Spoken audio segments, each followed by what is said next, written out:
Hey everyone, welcome back to Podcast and Chill. I'm Leo. And I'm Gwen.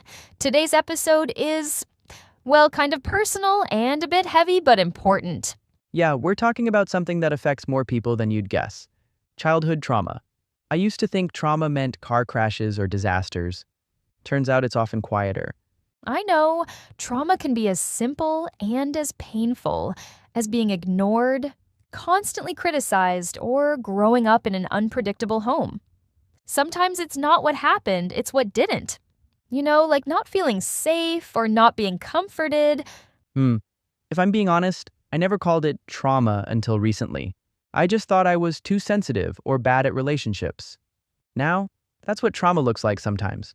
You're not alone. A study from the Centers for Disease Control and Prevention says that 2 out of 3 adults had at least one bad experience in childhood. Things like emotional neglect, shouting, stress, or addiction at home. 2/3? That's huge. That means someone listening right now, maybe you've been through something too. Let me ask you something.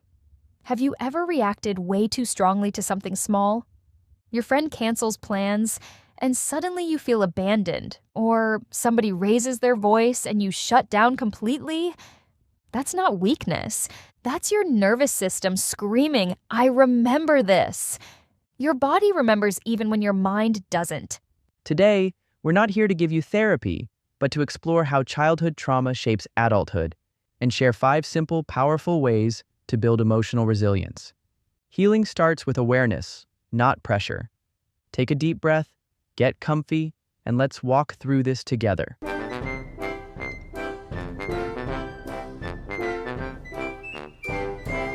What exactly is childhood trauma? How do I say this? The word trauma sounds so big and dramatic. Kind of.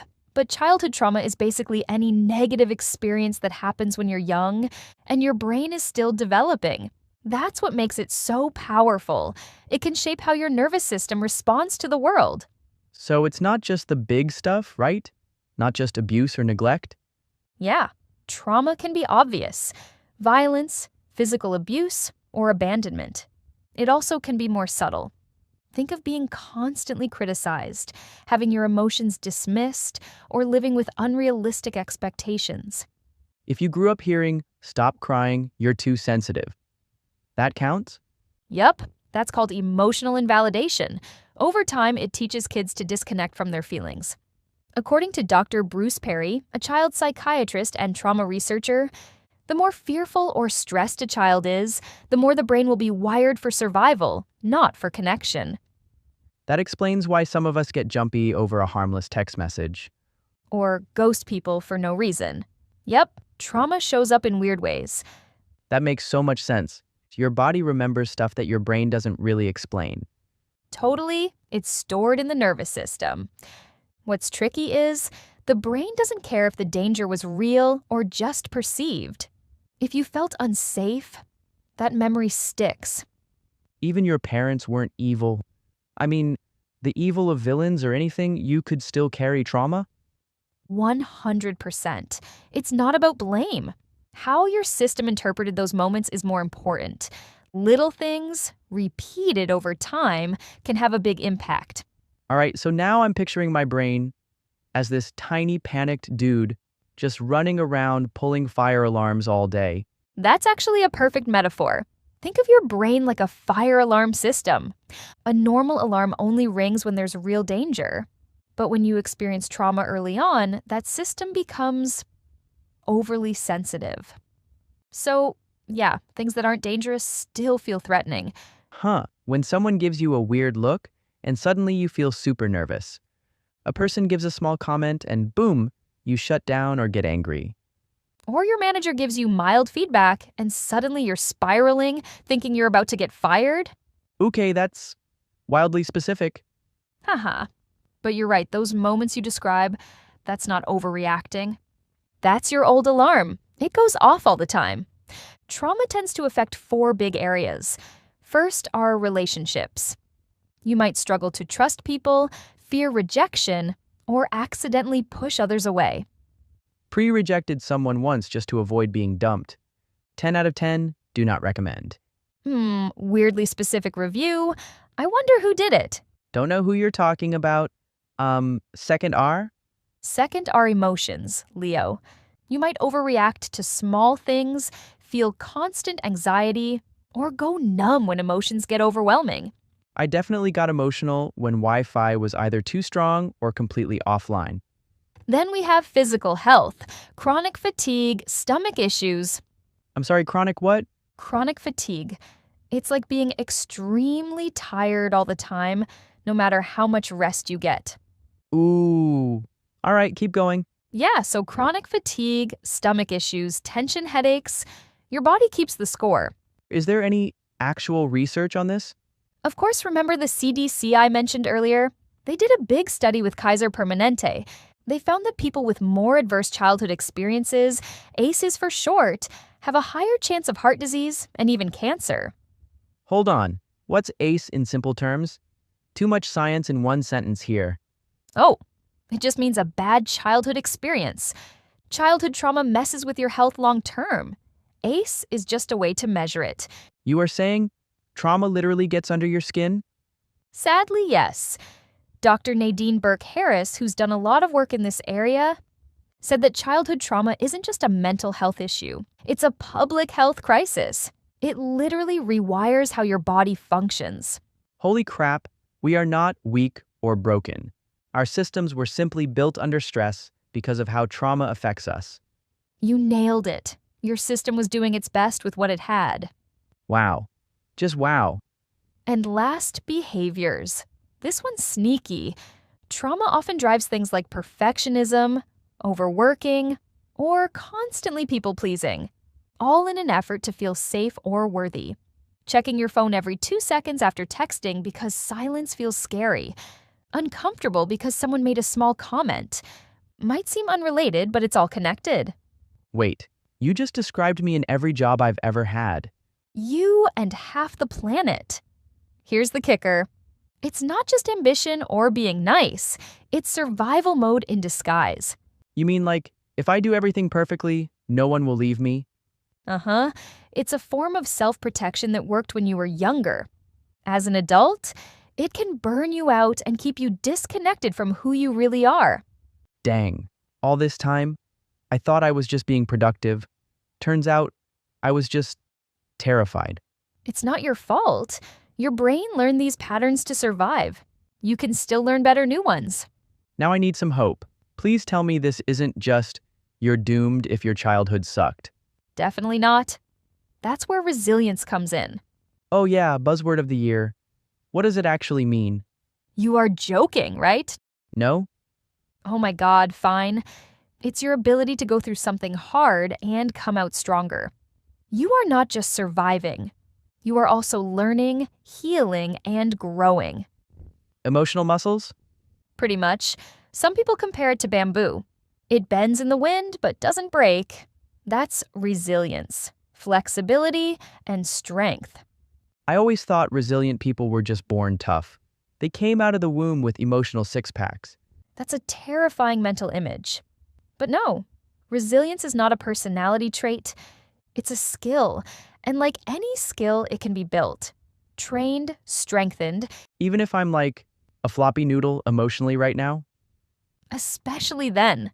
Then how do I start? Give me the bamboo starter pack. Glad you asked. There are 5 simple ways to start building resilience. Before you roll your eyes, no. They don't involve hiking barefoot in the forest or journaling for 3 hours a day. Hit me with it. Tip 1. Start by recognizing when you're reacting from trauma. I've said it before, and I'll say it again. Trauma isn't always obvious. You're not yelling or crying, but suddenly you shut down over something small. I didn't get a reply to my text, so I deleted the whole conversation and convinced myself that no one likes me, eh? That's a trauma response. The healing begins when you label it. This is my fear speaking, not facts. Giving it a label takes away its power? Yep, neuroscientist Dr. Dan Siegel calls it name it to tame it. You name the emotion, your brain shifts from survival mode to a more rational state. Call it dramatic. I call it neuroscience. Sure, let's call it that. All right, we tame the brain. What next? Tip 2, come back to your body. Trauma lives in your body, not just your thoughts. That's why physical grounding works better than people realize. I've heard of that. Breathing exercises, right? Uh-huh. One of the easiest is the 5-4-3-2-1 grounding technique. Want to try? Walk me through it. Name 5 things you can see right now. Don't think, just notice. Your face, my laptop, my pen, a plant that's maybe dying, and my mic. Good. Now 4 things you can touch. Point them out. Desk, cup, chair, and my watch. 3 things you can hear. You talking the AC and background music? 2 things you can smell. Coffee and regret. That works. Now 1 thing you can taste. The coffee, it's lukewarm and judgmental. Perfect. This whole exercise pulls you back into the present. It calms your nervous system. You're telling your body, hey, we're safe now. Noted. Ground first, panic later. Tip 3, create a safe environment. For those moments when the world feels like it's not safe, am I right? Yeah, make small spaces to feel safe. Setting the boundaries. Say, I need space without apology. Mute the chaos. Choose the quiet chair in the room. You deserve to feel safe, even if it's just in small ways at first. Harder than it sounds. I hear you. Here's the secret, though. Emotional safety begins the moment you whisper, no, that doesn't work for me, and mean it. I used to think boundaries made me a bad person. Well, fun facts. Boundaries don't make you bad. Boundaries don't build walls. They teach people where the door is. You're not hiding. You're choosing how to exist without self-destructing. Having a no calls after 9 p.m. rule is self-respect, not selfishness. Oh yes. Also, creating a physical safe space helps too. A quiet corner, a cozy nook, a playlist that makes you feel okay. Build your personal reset zone. I'm calling it my do not disturb sanctuary. Now tip 4, rewrite your inner story. This one sounds deep already. It is. You see, we all tell ourselves stories. I'm not good enough. I always mess things up. But those aren't facts. They're scripts written in survival mode. Oh, my inner narrator's kind of mean. Time to fire them and write a better one. Try shifting the story from I failed to I'm learning. From I'm broken to I've been through a lot and yet I'm still here. Plot twist, I'm actually the main character? You've always been, you just forgot. That's beautiful. I need a cape or something. Start with a pen. One good exercise is to write a short story of your life, where you're the hero, not the victim. Focus on what you've overcome. Basically, I've been doing character development this whole time. Yep, every tough moment is part of the arc. Confession time. I hate asking for help. I'd rather chew grass than say, I need help. Which brings us to tip 5, build your support system. I mean, most people hate to asking for help, especially if they were taught not to burden anyone. Childhood classic, deal with it yourself. But connection heals. According to Dr. Stephen Porges and his research on the polyvagal theory, feeling safe with others actually calms your nervous system. It's called co-regulation. Venting to a friend is basically budget therapy. Obviously, look for people who feel safe, who don't dismiss you, who can sit with discomfort.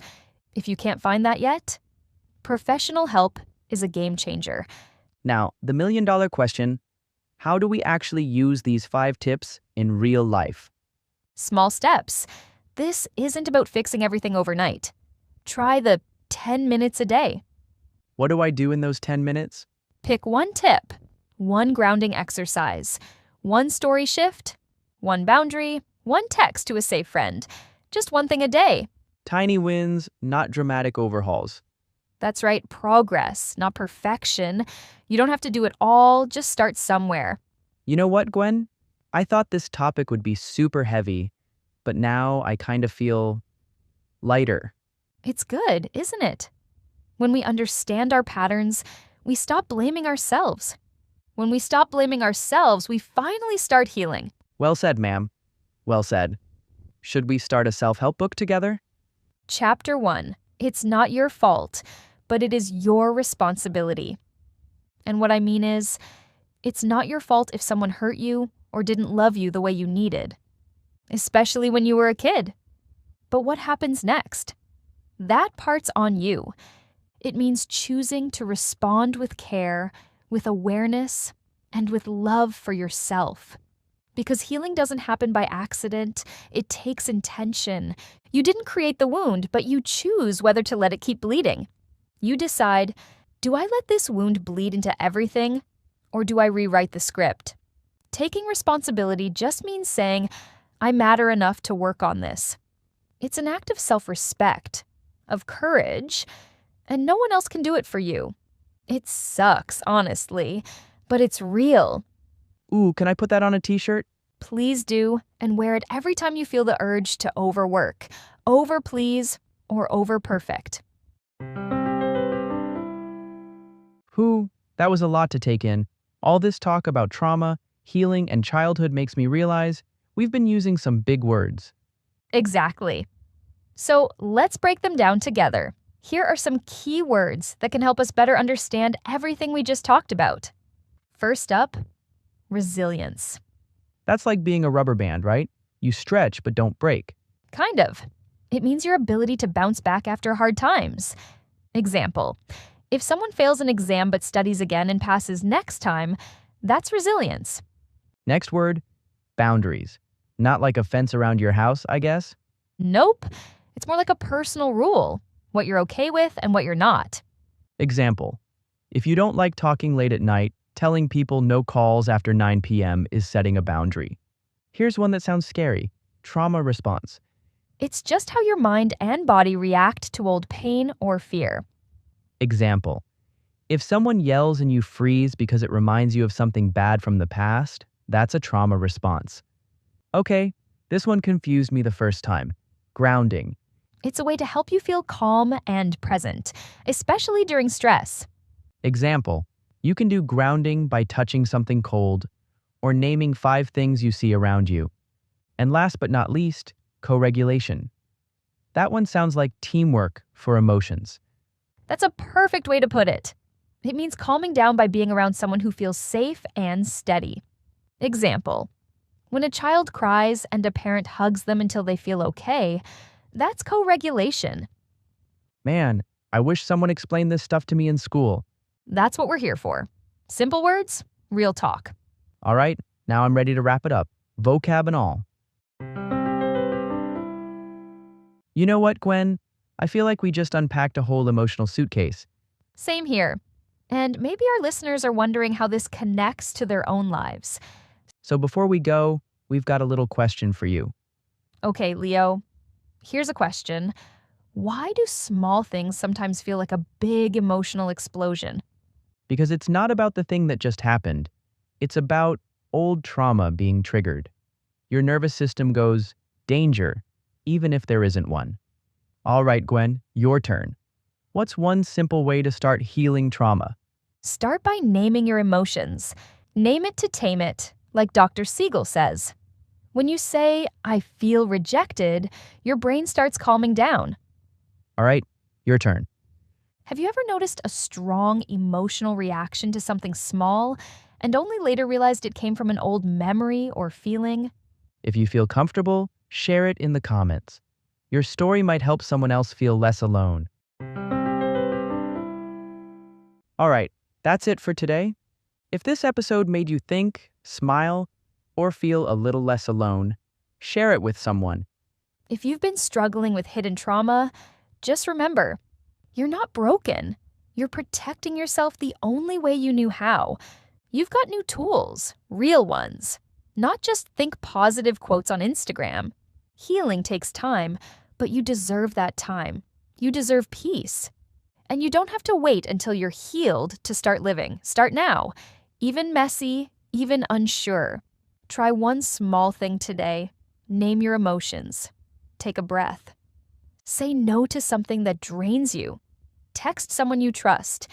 And practice one of the 5 resilience tools we talked about. It's like a daily hug for your nervous system. If you do try it, let us know in the comments. We'd honestly love to hear what resonates with you.